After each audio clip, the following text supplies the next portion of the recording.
Olá a todos, muito bem-vindos. Faz um tempinho que não postamos nada, então estamos retomando com um convidado mega especial, Milton Jung. E antes de mais nada, grato pela tua presença e participação. Obrigado, Celso. Obrigado, Frederico. É um prazer estar aqui com vocês. Então, para a abertura oficial, vou convidar Frederico Bremer, coordenador aí do GA2. Aproveita e fala um pouquinho do GA2 também, por favor, Fred.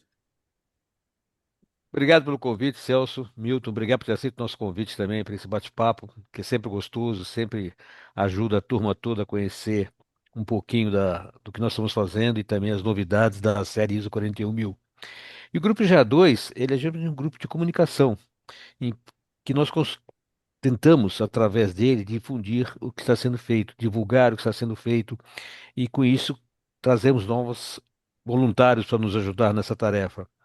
E mais do que nunca essa fase importante, porque nós estamos tentando fazer uma, um paralelo ao que está sendo feito lá na Inglaterra, fazer um grupo nosso aqui de comunicação e difundir tudo o que nós estamos fazendo. E esse é justamente um dos motivos desse nosso bate-papo, para justamente apresentar a todos o que nós estamos fazendo, como estamos fazendo e o porquê estamos fazendo. Isso é gostoso que nós estamos tendo a ajuda de todos para que isso aconteça. E de uma forma muito bacana, nosso grande responsável, grande ajudante maior, aí é o Celso, nosso produtor mor. Olá, Celso. Muito bom. Bom, Milton, seja muito bem-vindo novamente. E aí, você que liderou o processo de tradução da ISO TR 41030, que fala de performance, vou pedir para você fazer uma autoapresentação e a gente começa o nosso bate-papo. Tá bom. Bom dia. Como eu falei, foi um prazer. E, bom, fazendo uma rápida apresentação, eu estou, na verdade, hoje em dia já nem atuo tanto na área de Facility Management, mas foi a minha origem neste mercado. O tempo já vai me pegando, né? Mas estou muito ativo ainda. Isso se remonta. Outro dia até encontrei um amigo que eu não encontrava desde a época da faculdade. Ele falou: pô, é a primeira vez que a gente se encontra nesse milênio, né? Então, aí eu vou colocar assim: então a minha ligação com o Facility Management vem do milênio passado. Eu comecei a atuar nessa área em 96, um pouco antes do Plano Real. Para os mais novos, estou dando aí até uma referência. E foi quando atuei até, agora, a pessoa que voltou um pouco à mídia, está um pouco conhecida, o Rafael Birman, num projeto que foi a fundação, e trazer, o que foi a fundação, na verdade, da JLL no Brasil e na América do Sul. Então, eu comecei atuando com Facility Management nos prédios do Rafael, e depois a gente ampliou isso porque veio-se a Compass e a JLL. E também, em paralelo, eu sou engenheiro de produção, de formação, aí da Escola Politécnica, e eu sempre tive a ideia de voltar para a academia, estar com o pé na academia, e aí eu consegui realizar também esse desejo, também no fim do milênio passado, e justo na virada do milênio, no ano 2000, eu defendi minha dissertação, e foi aí que conheci o Moacir. Ele veio assistir uma das apresentações que eu tive lá na USP e ele me convidou para um projeto que ele tinha, que era implantar o curso de gerenciamento de facilidades que a Poli montou e que tem até hoje, né? Então, foi para mim um prazer também, porque eu tinha também um desejo de poder dar aula e tal, e foi aí que eu comecei também comecei minha atividade docente.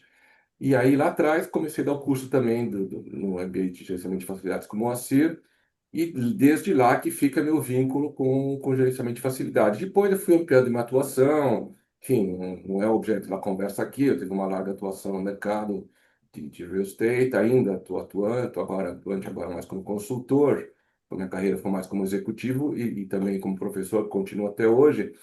E como eu falei, acabei atuando e hoje atuo também em outras áreas, nem tanto em Facility Management, mas é onde ficou minha origem, meu carinho, e sempre que eu posso eu faço algum trabalho nessa área, que foi o caso, né? Então aí, quando surgiu essa oportunidade de ajudar no projeto de tradução da norma, eu peguei aí de cabeça e foi muito legal. E antes de falar um pouco a respeito, primeiro foi um prazer, né? O grupo até que foi composto, algumas pessoas eu não conhecia, E foi um trabalho voluntário, as outras pessoas também, éramos acho que em cinco, seis pessoas aproximadamente, e foi um prazer conhecer pessoas também super dedicadas, competentes, de novo, não, um trabalho voluntário, e acho que saiu um trabalho de qualidade, né? Dá muito mais trabalho do que eu pensei, a gente tem que entrar no detalhe do conceito, né? E antes da gente falar um pouco mais a respeito, eu só quero nomear quem estava no grupo aí, agradecer, porque eu fui um mero coordenador, né? Então, fui chamado aqui para conversar, mas quero dizer que o mérito é do grupo aí. Então, eu, como falei, coordenei. Quem estava junto era Alexandre Freitas, Fabiane Zanetti, Marcos Rosário, o Alexandre Lara, a Juliana Cripa e a Irimar Palombo. Então, é um prazer trabalhar com esse grupo, eles têm muito mérito no resultado. Muito bom. Bom, a 41.080 fala de performance. Eu também tenho a oportunidade de lecionar algumas matérias, Milton, e eu Uhum. percebo que muitos alunos ainda não faz gestão, ainda fica muito centrado no operacional, apagando incêndio ainda, né? O que a 41.030 pode trazer para o mercado para amadurecer esse nosso segmento? Olha, eu acho, primeiro que é uma norma, né? E essa norma ajuda a você ter padrões de referência, né? Então, e eu me lembro até no começo da minha atividade, eu também acabava sendo um apagador de incêndio, né? E aí eu saí para estudar, porque eu também não tinha referência, né? Como que a gente vai poder atuar ajudando o cliente, mas só não atendendo demandas, né? Que seria o conceito que está atrás dessa coisa de correr atrás e apagar incêndio, né? No fundo, é geração de conhecimento, você entender que existem conhecimentos atrás de uma atividade, não é só simplesmente o tal do tomador de contas. Se você é um tomador de contas, você vai sempre correr atrás e só atender demanda, né? Então, eu acho que uma norma é uma referência, importante sempre, e obviamente aqui está relacionado com qualidade, né? Ah, e especificamente, essa aqui, que ela trata de desempenho, de performance, né? Ela trata de indicadores, né? De indicadores de performance, né? E aí, falando até, usando um pouco um conceito do curso que eu dou no Gerenciamento de Facilidades, que é de operação de serviços, uma das coisas que diferencia primeiro, vamos falar no conceito rápido, só dando até chama-se a palavra, Spoiler. um spoiler do curso, né? Um marketingzinho do curso. Uma das coisas que diferencia serviços da manufatura, de produção de produto físico, é que duas coisas, ele não tem estoque, você não estoca serviços e você lida aquilo diretamente com o cliente. Então, são dois desafios muito grandes, né? Um produto que você estoca, você coloca ali no estoque, né? E você vai levar para o cliente na hora que você quiser. Você pode administrar essa presença do cliente. Então, esses desafios, né, do serviço são muito fortes, né? E muito diferentes e eu também, como engenheiro de produção, que eu fiz um curso, eu me formei em engenharia de produção totalmente voltado para a indústria de manufatura, serviços foi uma coisa totalmente nova. Por isso que eu fui fazer meu mestrado lá, e que era uma área de conhecimento totalmente novas que não tinha visto na graduação. E o desafio dentro da área de serviços, para também poder trabalhar de uma maneira também de não correr atrás do que o cliente fala, é você medir, quer dizer, como você mede serviço, né? E são outros desafios e tudo isso já está escrito, existe conhecimento nessa área de como você medir serviços. E eu acho que a norma ajuda muito nisso, né? Quando você fala em desempenho, né, você vai tentar medir, você vai procurar medir através de indicadores de como é que está esse serviço no caso de gerência. E aí vem pegando também um outro conceito, Celso, que você levantou, quer dizer, o que as pessoas fazem em geral, faziam pelo menos, enquanto não existia aí numa área de conhecimento e gerenciamento de facilidades, é fazer o serviço, né? Que era atuar com as atividades de facilities. Facility management é a gestão das facilidades, é a gestão de cada uma das atividades. E para isso, você precisa de conceitos de administração. E dentro disso, ou seja, que não é parte dessa execução específica, seja de manutenção, de limpeza, de segurança, enfim, qualquer uma dessas outras atividades da infraestrutura predial, você precisa, então, lançar mão de recursos, e de técnicas, onde, no caso, essa norma ajuda muito a você medir o desempenho da gestão de facilidades. E aí você começa a passar, que é uma grande discussão, que ainda acompanham bastante na área de gerenciamento de facilidades, ou property management, seja lá qual nome que se use para o mercado, que é como tornar essa atividade mais estratégica, como sair do lado background, que nem nunca vê o gestor de facilities. Está aí uma das maneiras. Então, acho que as normas em geral, e nesse caso, quer dizer, conhecimento em geral desse mercado, por isso que, dessa atividade, por isso que é importante estudar, como fui fazer lá atrás. E aqui as normas, elas trazem esse conhecimento. Então, a norma, na aplicação, sim, é palpável, né? Como você faz para tentar medir um desempenho e conseguir sentar para o cliente, né? Uma outra palavrinha, um termo que eu meio que cunhei também, da minha prática também, e isso ajuda muito. Sim, o cliente em geral ele vem reclamar, "Ah, isso aqui não está bom, aquilo não está bom, vai e faz isso para mim. É você parar para sentar com o cliente e falar o que que você precisa, né? O como, deixa que eu faço, né? E essa conversa com o cliente, eu costumo chamar de, assim, é importante estar sempre conversando com o cliente, obviamente, para atender e tornar o cliente satisfeito, mas muitas vezes você precisa lançar mão de um tipo de conversa que não é tão fácil, que é o seguinte, o cliente tem que ser atendido, isso é óbvio, todos nós sabemos que o cliente tem que estar contente, né?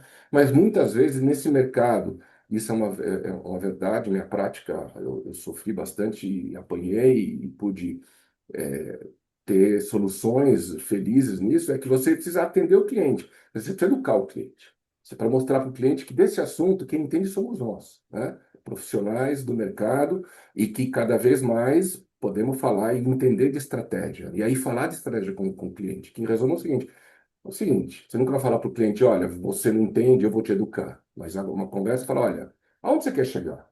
Né? Então, uma das definições de estratégia é essa. Você define aonde você quer chegar. O como, quem define é o estrategista, quem faz o planejamento estratégico. Então, o como, nós da gestão de facilities vamos te trazer aqui as soluções. Tá? Ou muitas vezes você nem precisa optar nessas opções. Eu faço o como, eu vou chegar na solução, no caminho melhor, para chegar onde você quer chegar. Então, você me define estratégia, você define teu objetivo, melhor dizendo. Você define o teu objetivo. A estratégia quem define sou eu, porque é para isso que você nos contratou, né? Senão você não precisava da gente.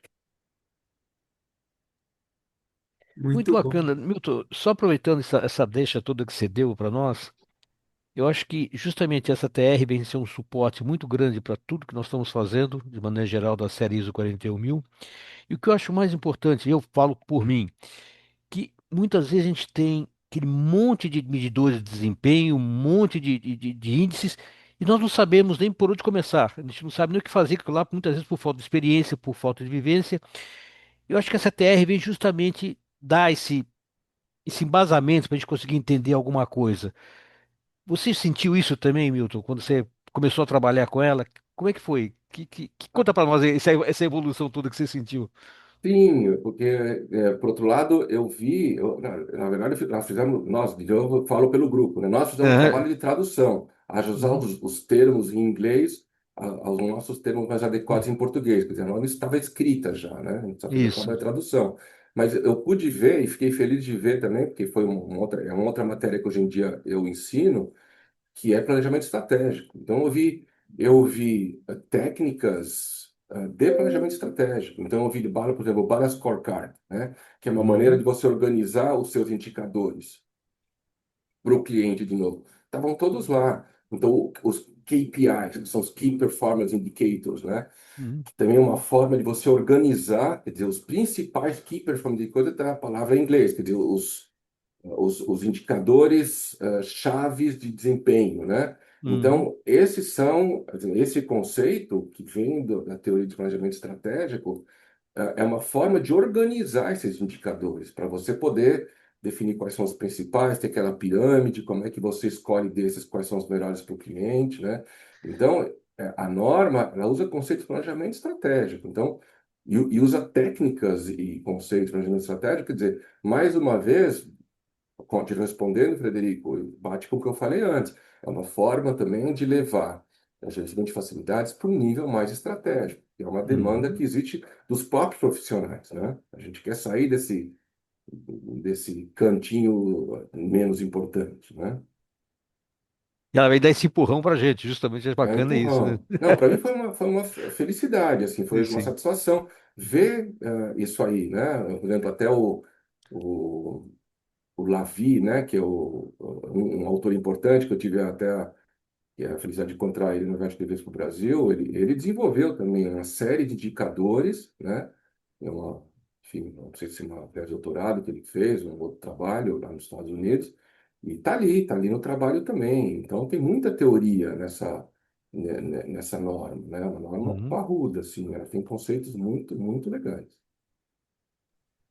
Aproveitando esses ganchos aí, eu tenho uma matéria que é relatórios gerenciais, né? E aí na aula eu pergunto para os alunos, e aí, o que que vocês têm, né, de relatórios, indicadores nas empresas de vocês?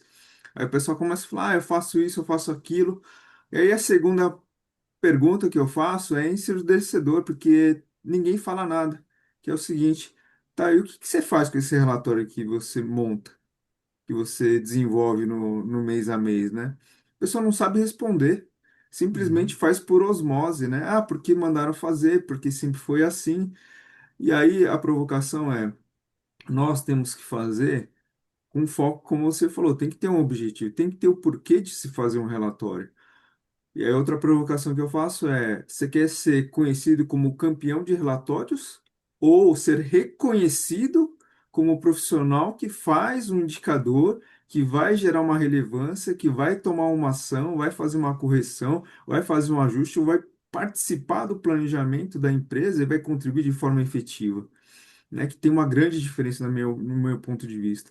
E em cima disso, Milton, se você conseguir destacar um exemplo de diretriz que essa ISO traz para a gente, para o mercado, para ilustrar para o pessoal, eu agradeço. É, olha, deixa eu até buscar aqui, estou com ela aqui.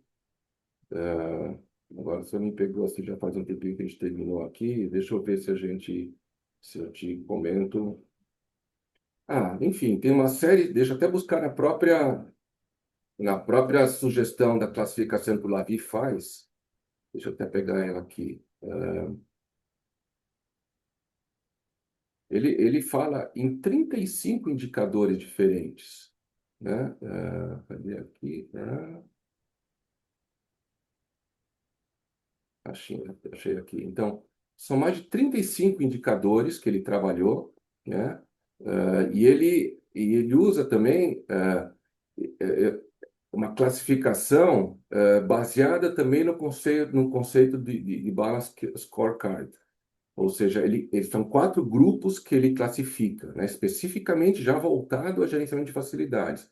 Ele classifica em indicadores financeiros, indicadores físicos, indicadores funcionais, indicadores com base em pesquisas, né? Ou seja, cada um deles te leva para uma das camadas que o Balance Scorecard define, né? Então, indicadores financeiros, não preciso nem falar, né? Quantos números, quanto que o dinheiro, a parte de custo, no caso, o custo, que é o que a gente lida mais, diretamente de facilidade, são importantes. Então, desde custos operacionais, custos de ocupação, até de zeladoria, né? Então, esse é um grupo de indicadores. Os indicadores físicos, condição física da edificação, condição de saúde e segurança, de qualidade ambiental, depois os indicadores funcionais, de produtividade, ele fala até em estacionamento, né? Adequação de espaço, né? São dentro dos indicadores funcionais, né? E os indicadores com base em pesquisa, então, que no caso de Balance Scorecard, é de geração de conhecimento. Então, a gente está falando aqui em geração de conhecimento. Então, por exemplo, indicadores de satisfação dos clientes, satisfação de participação da comunidade, aprendizagem, né? Então, todos esses são importantes. E, de novo, essa geração de relatório, aí pegando essa pergunta, né? É isso, quer dizer, você não vai ser um mero gerador de relatórios. Originalmente, e aí vem aí uma sugestão também para os profissionais mais novos, quando você senta com um novo cliente ou com um novo chefe, você vai querer entender bom, onde que ele quer chegar, né? Qual o objetivo? E aí você vai construir, de novo, falando desses indicadores, você vai construir seus relatórios gerenciais Porque é isso, você não vai querer, uma das críticas que se faz, por exemplo, tanto aos chefes como ao cliente, né? São aqueles que trabalham fazendo micromanagement, que vêm o tempo todo na tua mesa perguntar o que você está fazendo e como é que você quer fazer, né? O ideal, para você poupar tempo do teu chefe, do teu cliente também, é isso, é ter uma conversa mais estratégica. Então, quando você entende do seu chefe ou do cliente o que que ele quer, você vai criar o caminho para chegar lá. Nesse caso, a norma fala nesses indicadores, nesse grupo de indicadores, e aí você vai montar seus relatórios gerenciais, como você falou com ele. Ó, você fala, olha, quanto tempo você... Aí você pode perguntar para o teu chefe, você gostaria de sentar comigo quanto tempo? Semanalmente? De que periodicidade? Semanalmente? Quinzenal? Mensal? E aí você vai preparar um relatório para uma discussão estratégica, né? Por isso que a medição é tão importante, né? Voltando ao que eu falei lá atrás, né? De conceito de serviço. Você tem que medir, né? E aqui tem é uma míriade de quantidade de uma sugestão de indicadores para basear essa conversa, né, que vai ser gerada pelo relatório gerencial. Como você falou, ele não existe à toa, existe baseado nessa conversa mais estruturada, né, e estratégica, né? É uma forma organizada de levar o gerenciamento de facilidades para um patamar melhor, né? Milton, justamente você está levantando aquilo que é o mais importante que eu acredito para distinguir o Facility Manager ou Facility Management, se for o caso, para Facility Service, é que justamente a área de Facility Manager ela tem toda a visão estratégica, tática e operacional, coisa que o Facility Service não tem. E é justamente isso que você está salientando tanto, com tanto ênfase, que eu acho bacana, ou seja, a área de FM tem que estar preocupada com a estratégia para poder estabelecer suas políticas e avançar nisso tudo, né? E eu acredito que dentro disso que você falou e dentro pouco que a gente conhece dessa nova TR, isso tudo está sendo bem reforçado. Você não acredita também que está sendo uma evolução muito grande para nós?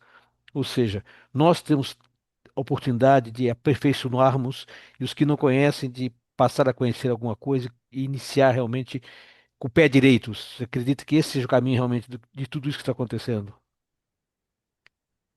Exatamente. Enquanto você está falando isso, Frederico, eu estou lembrando que quando a gente fala e eu vejo essa discussão, né, no mercado aí, já facility manager tem que ser mais, ou facilities tem que ser, muito tem que ser mais estratégico.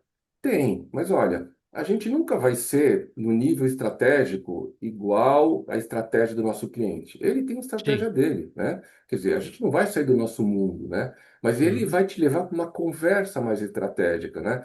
É uma história que eu gosto de contar, é da minha carreira também. Aí eu já um pouco mais ampliado, mas a conversa é a mesma, né? Eu já estava Uhum. atuando, eu era o responsável por workplace da Accenture, eu era real estate, onde envolvia todas as atividades relacionadas com o real estate, então facility management também. Pô, e a Accenture é uma empresa de consultoria super estratégica, né? Então, os C-levels lá são pessoas que conversam com C-levels de clientes de primeiríssimo nível, né? Então, eu nunca tive nenhum desejo ou nem ambição, de poder chegar no mesmo nível de estratégia deles, porque eu Uhum. vim lá para tocar o real estate deles, né? Mas foi interessante que assim, eu comecei aí, como o pegando até o comentário do Celso, apagando incêndio. Mas eu sabia quando entrei na empresa que aí, eu estava vindo para lá e me chamaram também pela minha experiência para estruturar a coisa melhor. E é interessante que sim, foi uma conversa que eu tive lá atrás, né? Me lembro que o CEO, eu era responsável da América Latina, com o CEO da empresa na Argentina, né? E que no começo era realmente apagar muito incêndio, mas ao longo do tempo, e foram 12 anos, eu fui estruturando a coisa. E lá, já no final da minha gestão lá, um CEO da Argentina virou para mim e falou: Milton, o que que você acha disso, né? E assim, essa pergunta, quando ele falou o que que você acha, eu fiquei Uhum. contente porque isso é uma conversa estratégica, né? Sim. Não é faça isso porque lá tá, ou mesmo como eu já cuidava e gostei, eu quero abrir uma filial nova, um edifício novo, um site novo no bairro tal, né? Até porque eu Uhum. já conhecia também Buenos Aires quase como São Paulo, tanto indo para lá. Mas não era isso. Eu falei, o que que você acha disso? Ou seja, uma conversa estratégica. Ele sabia que esse assunto a minha equipe conhecia no nível estratégico, quer dizer, ele queria uma opinião, né? Então, quando alguém pede uma opinião, significa que você conseguiu uma conversa estratégica, mas ele nunca iria para mim também, só uma pergunta, o que que você acha da estratégia da Google, né? Que é um cliente, vamos Uhum. supor, eu nem sei se Google é cliente da Accenture, mas nunca ia perguntar para mim, o que que você acha do caminho de tecnologia que a Google está tomando? Nunca vou chegar nesse nível de estratégia, Exato. mas dentro de Facility Manager, quando ele pergunta para mim, o que que você acha disso? Para mim foi quase que um presente, assim, uma coroação do meu A trabalho. Eu coroação. falei, olha, Uhum. ele está falando de estratégia em facility, no caso de Uhum. workplace, que envolvia facility management também. Então, acho que esse tipo de trabalho te leva a isso, te leva à possibilidade de chegar nesse patamar de conversa com o seu cliente, né? E o seu cliente, quando eu falo, de maneira ampla, seja seu chefe ou seu cliente mesmo, né? No caso aqui, era meu cliente interno, né? Algumas poucas vezes eu tive cliente externo dentro da Accenture. Em geral, eram clientes internos, mas clientes internos de um nível de estratégia, são C-levels de uma empresa de primeiríssima linha. Então, Uhum. eu tinha que desempenhar de uma maneira estratégica, né? Foi um trabalho longo, mas que eu tive a felicidade de atingir, de conseguir chegar lá. Ô, Milton, você falou uma palavra muito importante para mim que é alinhamento. E aí eu Uhum. vou fazer um parênteses aqui. Eu lembrei de uma charge do Gilbert, é um personagem que retrata muito o Sim. cotidiano do corporativo, que ele estava conversando com um colega de trabalho, né? Aí o colega, tá tudo bem? Então, não tá tão bem não que eu levei uma advertência do diretor, né? Mas o que que aconteceu, né? Não, que tem um relatório que eu fazia todo mês para ele, dava uma maior trabalheira, despendia muito tempo e energia, e eu acho que ele nem olhava, e eu parei de fazer. E aí ele me chamou na sala e deu a carcada, né? Pô, você parou de fazer o relatório, né? Ele, mas o senhor vê? Na verdade eu não vejo não, mas eu sei que essa data que você me entregava é a data que eu tinha que pagar a mensalidade da escola dos meus filhos. Aí você não mandou e eu não paguei. A questão do alinhamento é fundamental, né? A escutativa. Porque senão a gente fica correndo atrás de uma atividade que não traz, de fato, o que precisa ser ou a utilidade para que seja cumprido, né? Então é fundamental. E aí, Milton, queria te perguntar da sua larga experiência, não só no Brasil, mas internacional, dentro dessas 35 itens que você viu aí, você viu algo que você não viu na tua carreira ou dentre as 35, uma que você pode destacar para o pessoal que está nos assistindo, que você entende que para quem ainda não tem ou está perdido sobre indicadores, você recomenda iniciar com esse item? Olha, é um pouco interessante. Só vou falhar vou responder, mas vou falhar um pouco com a memória, que você me fez até remeter à minha dissertação de mestrado, né? A minha Opa, dissertação de mestrado, ela tratou não exatamente disso, mas tem a ver com a sua pergunta, com a relação sobre a delegação de poder, de decisão para a linha de frente, né? Como eu estava atuando 100% com Facility Management, com gerenciamento de facilidades, uma das coisas que eu senti lá atrás, né, quando eu implantei essa área na JLL, era esse desafio. Eu, como diretor, que estava sentado, claro que eu ia muito visitar os prédios e ter contato com o cliente, mas boa parte do tempo eu não estava. Se eu estava num prédio, eu não estava no outro. E se eu estava no meu escritório, eu não estava em prédio nenhum, né? Mas nós tínhamos nossos gerentes das equipes locais, né? Algumas coisas tinham ter sido, e o desafio, e foi que eu fiz na dissertação de mestrado, como você delega, né? Ah, e até eu lembro que nessa época eu estava sendo mestrado, eu escutei um programa de rádio entre dois empresários, e um perguntava para o outro, falava, eu sei que essa coisa da delegação, né? E meu pai foi um médio empresário também, eu via ele essa questão também no dia a dia, e é como você delega, né? Como que é o desafio de delegar? Você tem a sensação de que você faria isso muito bem, mas se você delega, você sabe que talvez a pessoa que você delegou não faça tão bem quanto você, né? E a resposta de um empresário para o outro nessa pergunta era um programa de rádio, até estava indo para a faculdade. Ele falou, é verdade, esse desafio existe. Muitas vezes os nossos delegados, os nossos subordinados, não vão fazer bem feito, tão bem feito quanto a gente. Mas se você não delegar, você nunca vai crescer também. Então, é um risco que você tem que assumir.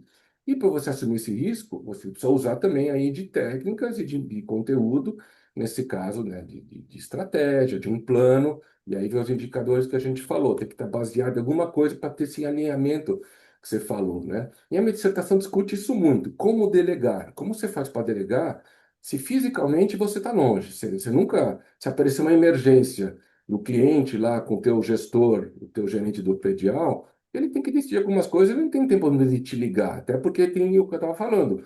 A característica de serviço é isso, você está frente a frente com o cliente te pergunta alguma coisa, você, vou ligar para o meu chefe, né? Um exemplo que eu dou muitas vezes, a gente na posição de cliente. Você chega num hotel à noite, né? Cansado de uma viagem, você chega na recepção, o cara da recepção olha e fala, ué, mas a reserva não está aqui, né? E aí ele não vai ligar para o chefe dele assim, de madrugada e falar, ó, estou com um cliente aqui, não. Existem já algumas soluções pré-estabelecidas onde o cara vai tomar uma decisão e vai conseguir, não sei, eu não sou da área de hotelaria, mas imagina algum sempre tem algum quarto de reserva e tal, que ele vai te botar para dormir, e depois ele resolve isso com o chefe dele, né?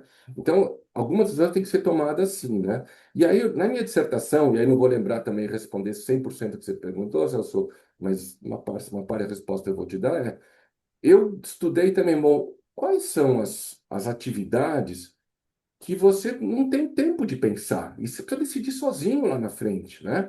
E uma das coisas é segurança, por exemplo, indicador de segurança. Ou me lembro outras coisas que tinha a ver com a parte de eletricidade, que podiam até estar, né, dependendo do que, pode provocar um incêndio. Então, vazamento é uma coisa que eu lembrei. Então, são coisas físicas que não dá tempo de você ficar perguntando para o teu chefe. E você precisa também colocar como indicador, né? Então, por exemplo, aqui um que ele coloca, eu estou vendo aqui também o quadro aí do Lavi, por exemplo, ele fala em estacionamento também, né? Então, esse é um ponto que muitos, muitos pés da discussão também. Ah, tem vaga, não tem vaga suficiente, a vaga para o chefe, não é chefe. Então, tem alguma, ou, por exemplo, outro que é muito importante também é de satisfação, né? Lembrando agora aí, satisfação dos mais importantes, pensando bem, né? Não só segurança é o que ele é mais imediatista, mas é importante também, né? Porque às vezes o cliente vem lá e fala, não tá bom, né? Tem um assalto ali e vem falando para você, mas que não tem segurança, né? Aqui está péssimo, né? E às vezes eu brinco também que a atividade de segurança ela é comparável também à do goleiro, né? Então o goleiro ele só aparece ali muitas vezes quando ele defende o gol, mas é muito raro, né? Em geral é reclamação contra os gols que aquele goleiro toma, né? Então para isso também tem indicador que bom, esse goleiro toma menos gol do que o outro, né? Que o goleiro está lá para evitar o gol, mas tem mais 10 jogadores que estão ali fazendo outro papel, para não deixar nem o ataque do outro time chegar. Então, os indicadores vão medir isso, o goleiro que toma menos gol, né? Então, segurança é isso também. Hoje em dia eu vivo isso, atividade. Eu moro em casa, né? Na rua a gente tem lá o grupo, né? Aí vira e mexe, eles vêm criticar o time, a equipe lá, a empresa de segurança. Ah, tá tendo muito assalto. Mas já mediu, esses indicadores, esse mercado não amadureceu tanto, mas a vontade de dar é ligar também e falar, olha, vamos ver o relatório gerencial da empresa de segurança, quantos assaltos na região tinha o ano passado, vamos comparar se melhorou ou não melhorou. Por aí você olha, né? E outro que eu ia comentar, e voltando, satisfação do cliente, né? Então, às vezes o cliente vem falar, olha, não está bom. Bom, o que que não está bom? Vamos olhar aqui, nossa pesquisa de satisfação. Olha, nosso indicador de satisfação está 70% de satisfação. Sempre vai ter alguém que reclama de alguma atividade, mas ó, nosso indicador de satisfação está subindo, né? Então, traz uma série de possibilidades em uma conversa, de novo, uma conversa mais estratégica, e não no popular achômetro, né? E aí vem aquela volta, aquilo que eu falei. Com isso, você está educando o teu cliente. Você está trazendo ele para uma conversa de indicadores, né? E fica uma conversa mais organizada. Você está educando o seu cliente, né? Não sei se te Fantástico. respondi só sobre isso. Não, fantástico, porque assim, você traz uma reflexão muito interessante, né? Porque as pessoas são meio imediatistas, né? Aconteceu um fato, ele toma isso como absoluto e não trabalha justamente o histórico. Poxa, aconteceu um sinistro, mas há quanto tempo atrás? não acontece mais, Exatamente. né? Então, assim, por um fator, ele classifica o todo como é, não Toma, apropriado o atendimento. E aí, quando você toma fala como um todo, né? de satisfação, é muito interessante que eu peguei um caso uma vez que o cliente bateu no peito orgulhoso. Ah, meu índice de reclamação é baixíssimo aqui. Eu falei, tá, mas qual que é a periodicidade que você solta a pesquisa, né? Uhum. Quanto, quantos são os respondentes da tua pesquisa? Você fez devolutiva das últimas pesquisas? Então, são uma série de atividades que a pessoa tem que analisar, não só ah, o volume de insatisfações, por exemplo. Porque se o cara soltou a primeira pesquisa, não fez nenhum trabalho, fez a segunda, continuou na mesma, o cliente interno não vai parar e perder o tempo dele para responder, porque não está tendo devolutivo, não está tendo melhoria daquele processo lá. E aí Exato. ele se orgulha que tem baixa reclamação. Não é baixa reclamação, é que o pessoal cansou de reclamar e não tem melhoria. Esse é o ponto que tem que ser observado. Exato, exato. E, de É novo, o que você está justamente que mencionando é isso. É Fala, justamente Felipe. isso que o Milton estava falando, a questão de alinhamento, né? Nós estamos estar alinhados com o nosso cliente e poder acompanhá-lo. E essa acho que é a função maior do FM é justamente isso, esse alinhamento, conseguir realmente fazer alinhamento. E é o que você falou também, ou seja, não adianta fazer pesquisa só por fazer, mas realmente procurar ver se está realmente havendo um crescimento de participação e tudo mais. E, E se, alinhamento, e fazer esse alinhamento, né? Então, e alinhamento estratégico, de exato. novo, né? Como levar a conversa de facilitamente para um nível mais estratégico. Uhum. E o E cada profissional vez tem que ter mais. maturidade para receber, inclusive, críticas, porque a gente não é 100% perfeito, tá certo? Mas quando vem uma pesquisa de satisfação, um apontamento, eu entendo que é uma oportunidade de a gente melhorar, né? Por mais que a gente faça uma ação preventiva, faça um planejamento, uma coisa ou outra pode escapar. E o próprio dinamismo do mercado altera alguns padrões e protocolos que a gente tem que ajustar. A gente não consegue prever tudo também, a gente não tem bola de cristal, tá certo? Não, e isso é bacana também, que justamente essa ISO TR 41030 também fala sobre isso, né? Ou seja, a pesquisa que nós temos que fazer e como nós temos que encarar essa pesquisa. Acho que é bacana isso. Você sentiu também isso, Milton? Ou seja, na sua vida profissional, essa não entendimento dos KPIs da vida e todos os indicadores, isso daí acabou sendo, assim, de certa forma, desprezado quando deveria ter sido bastante considerado. Ou seja, saber interpretar os indicadores que você tem em mãos. Olha, aconteceu, quer dizer, aconteceu, sim, no começo da carreira, né? Acho que isso acontecia, né? Eu tive a felicidade de depois chegar numa empresa, no caso como a Accenture, onde Uhum. só se fa... a empresa é baseada em Isso. indicadores, né? Uhum. Mas assim, pegando num outro caso, que você tem razão, por exemplo, eu trabalhei lá atrás no Walmart, né? Uhum. No começo da minha carreira também. O Walmart, eu aliás aprendi e vinha dar aula de estratégia, eu nem fiz mestrado nessa área, mas em função da minha vivência de Walmart, né? O Walmart, eu brinco que é a lojinha que deu certo, né? Uhum. Porque, por um lado, é conta de lojinha, né? Mas eles fazem tão bem conta, né? E eles têm uma visão tão estratégica que se tornaram o que eles se tornaram, né? Mas, Uhum. assim, é permeada de indicadores, né? Só indicadores, é impressionante, né? Então, assim, cada semana, quando eu estava lá, isso já tem 20 anos pelo menos, mais de 20 anos, toda semana tinha uma reunião de diretoria para medir, para ver o desempenho da operação das lojas e media, comparavam todas com todas, todas as lojas do Brasil entre si e a operação do Brasil contra a operação de outros países. Tudo baseado em indicadores, tudo medição, né? Por outro lado, naquela época, não sei como é que é isso hoje, eu não via uma análise de indicadores dentro da área de facility management. E, aliás, não tinha nem conceito de facility de manutenção. Por exemplo, a conta que se tinha é que cada 7 anos você fazia a reforma das lojas e ponto, né? Vai Uhum. tocando, quer dizer, a operação de varejo é tão dinâmica que não dava nem tempo, nem espaço de fazer uma gestão de facilities.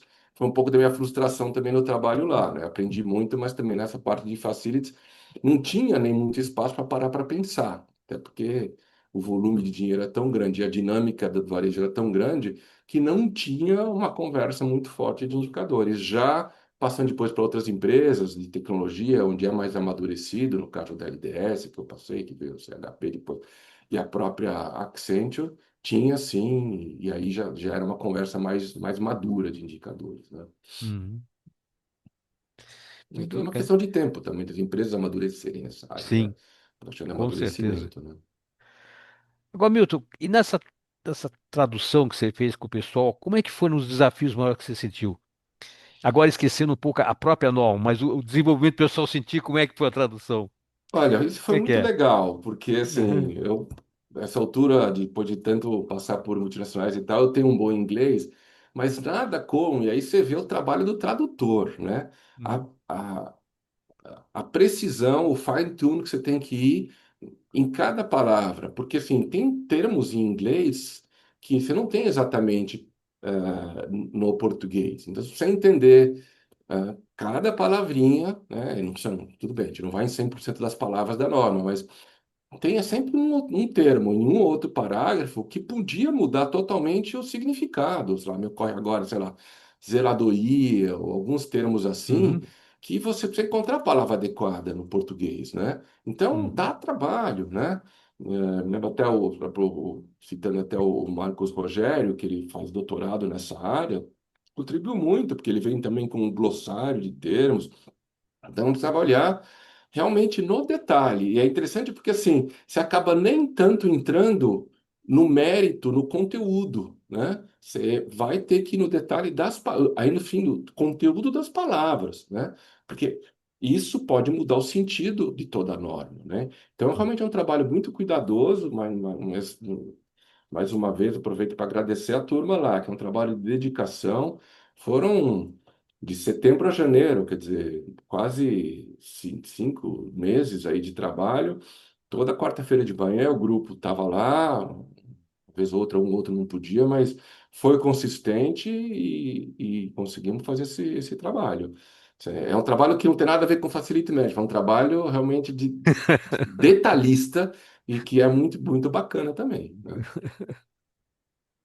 Muito bom. Essa tua fala, Milton, faz lembrar os primórdios do C267, né? Quando a gente começou a traduzir as primeiras normas, esse negócio de expressões, né? Tinha a norma que a gente pegou que a mesma palavra em inglês percorreu a norma em três momentos distintos, mas o contexto gerava um É outro. significado diferente e a gente não Nossa. podia trocar palavra.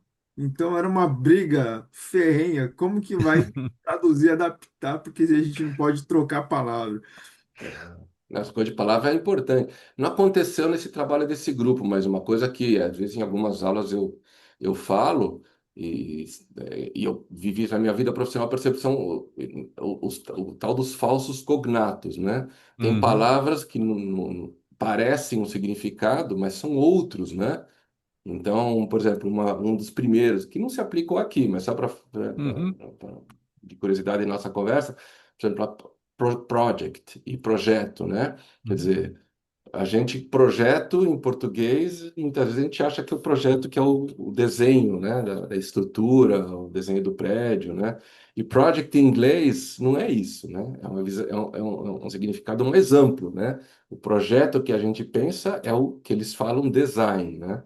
Então, essas Uhum. pequenas diferenças são capciosas, né? Podem levar a erros, né? Por isso que é importante estar atento no termos. Muito bom. E aprendendo bastante nisso tudo, né? Isso é gostoso, né? Nossa, você Então aprende, é né? bacana. E aprender é sempre importante. Muito Incrível. bom. Milton, Vai vou lá, pedir seu Celso. pra você fazer um gancho aí. Você começou a tua fala falando da felicidade que você teve quando você foi perguntado o que que você achava sobre determinado assunto, e foi um motivo de orgulho dentro da tua carreira, obviamente, né? E no segundo momento você fala de delegação. Então eu entendo tudo isso que é meritocracia misturado com credibilidade do profissional frente ao gestor, frente à empresa. Dentro da tua experiência e o que você viu na 41.030, tem fatores que pode contribuir para amadurecer o mercado, seja o profissional, seja o próprio líder desses profissionais, para ter esse elo de empoderamento, né? A pessoa, o líder acreditar mais na equipe, delegar mais e as pessoas passarem a assumir essas responsabilidades e ter essa autonomia de fato para resolver os problemas do dia a dia sem estar toda hora intervindo junto ao gestor? Pode, sim, deve sim. É, não, acho que são duas coisas. Uma, é, você, né, desculpa aí que bateu na porta aqui, mas então me desconcentra um pouquinho. Mas só repete de novo a questão da delegação, você falou, né? Isso, de empoderamento para as pessoas, né? Isso, então acho que são duas coisas aqui. O empoderamento, eu acho que tem uma coisa que sim, eu também aprendi com a minha vivência, que é o seguinte: quando você entrevista uma pessoa também, acho que tem a carreira, tem o conteúdo, né? Mas tem uma coisa que eu também senti na minha carreira, mas também vi em livros também, que é, principalmente na área de serviços, e essa é uma área típica de serviços, você contrata muitas vezes que nem um parceiro aí de vida profissional, falou o termo que eu gostei muito, você contrata também pelo brilho nos olhos, né? Ou como eu vi, né, em um livro, you hire by attitude, né? E um termo que eu gostei também, you train by skills, hire by attitude and train by skills. Você contrata, acho que esse termo, que inclusive é de um grande, me foge agora, de um professor de Harvard que eu uso nas minhas aulas, hire by attitude and train by skills, ela responde bastante a tua pergunta. Então, você contrata pessoas muitas vezes pela atitude, né? E, claro, percebendo que ela tem capacidade de aprender, né?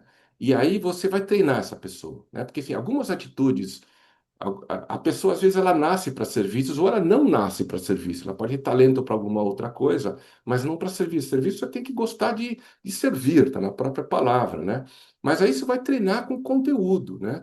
E como você sente que a pessoa tem a atitude que você espera que tenha com relação ao cliente, vem aí também a coisa chamada confiança. Então você vai poder confiar que essa pessoa aprendendo o que você quer ensinar também vai atuar do jeito que se atua. E aí você vai confiar, e aí vem a capacidade e a arte que eu chamo que é de delegar. Porque delegar você tem que realmente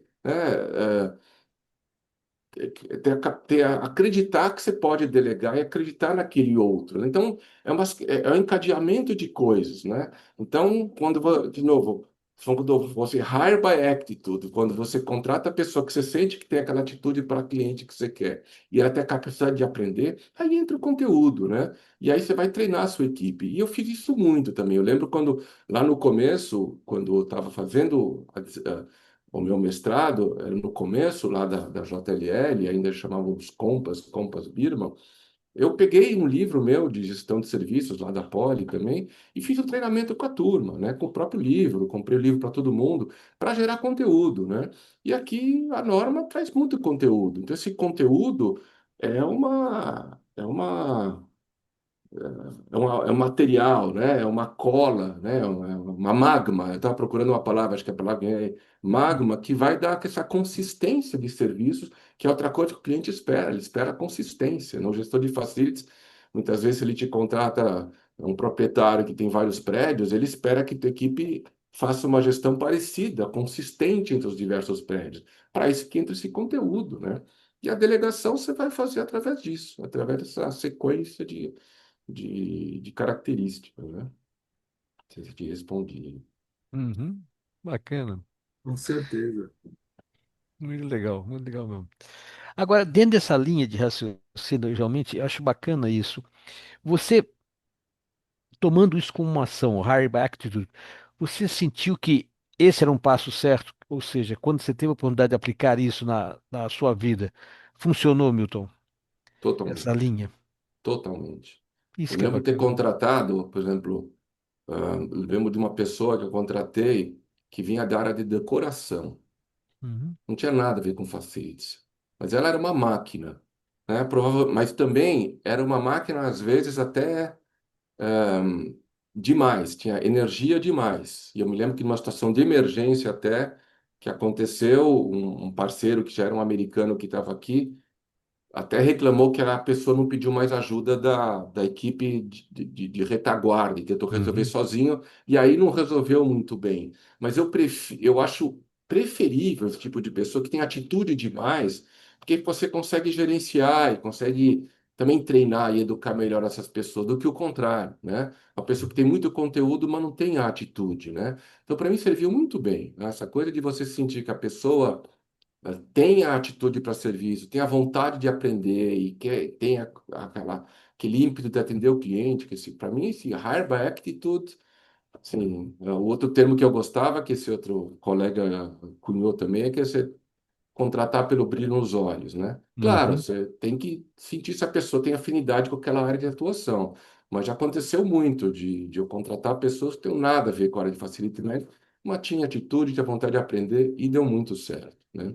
O contrário também aconteceu, a pessoa, é muito conteúdo e tal, mas não tinha aquele punch, aquela necessidade, uhum, né? Eu lembro de ter pessoas da minha equipe que falavam, não, deixa comigo, confia em mim. Mas eu não confiava, eu não conseguia confiar, porque era o contrário. A pessoa dizia que sabia, mas não sabia, né? E não estava querendo ouvir. Em vez de ouvir, dizia para mim, confia em mim, quando faltava para mim aquele feeling de que eu conseguia confiar, que a pessoa não tinha o punch, a atitude necessária. Então, para uhum. mim, foi uma fórmula. Quando eu escutei isso, não foi eu que cunhei, como eu falei, foi um professor de Harvard. Uma pena que a memória já me falha essa altura da vida, não lembro o nome dele, né? Uhum.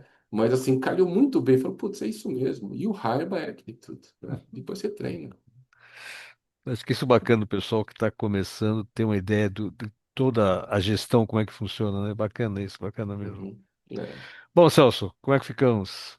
É o que eu costumo dizer, né? A teoria versus a prática, né? Não adianta Exato. só saber, saber, saber e não saber executar aquilo lá.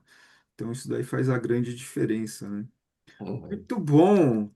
Vamos às considerações finais, então, Milton, para a gente fechar esse nosso bate-papo sobre a TR 41030, performance no FM. Vamos lá. Bom, posso dizer assim, que primeiro, em termos de trabalho, foi uma satisfação, mas nem vou ficar repetindo isso. E, de novo, agradeço à equipe e também, né, a vocês, ao professor Moacir, a oportunidade também de coordenar esse grupo, que é muito bom. E depois é isso, quer dizer, é uma pequena contribuição, como assim funciona conhecimento, né? São pinguinhos de contribuições. Esse é um pinguinho de contribuição para levar a gestão de facilities para um nível mais estratégico, dar conteúdo para poder ter essa conversa mais estratégica. Isso que eu acho que é a mensagem principal que eu tiro desse trabalho. Fantástico. Fred, suas considerações finais. Não, o que eu posso dizer é que eu fico super contente com a presença do Milton aqui, com a disposição dele de nos ajudar nessa divulgação, nesse crescimento de toda a área de FM. E que é importante que tudo que ele nos trouxe aqui nesse bate-papo veio reforçar tudo aquilo que nós temos conversado bastante. E o que é gostoso é que mostra que nós estamos no caminho certo, tá?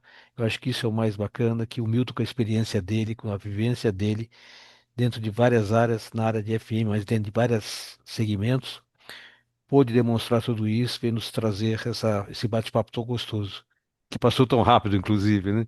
Milton, muito Uhum. obrigado, obrigado mesmo, tá? Valeu esse bate-papo mesmo, valeu. Ah, obrigado vocês aí, pessoal. Vamos para outra aí. Então, Milton, isso que seria mais um bate-papo do nosso GA2, né? Grupo de aconselhamento que trata da comunicação dos trabalhos do CI 267. Na minha leitura, ficou mais para um masterclass do que um simples bate-papo. Olha Você aí, que falou só legal. da TR 41030, mas você compartilhou a tua experiência profissional e internacional para o profissional de FM, né? Então, faço votos de verdade para quem assistir, colha, né, essa contribuição, esse gesto de profissionalismo do Milton, do Fred, que ajude na carreira de vocês. Então, agradeço a todos e até uma próxima. Isso Um grande aí. abraço a Tchau. todos. Um grande abraço para vocês também. Tchau. Um abração.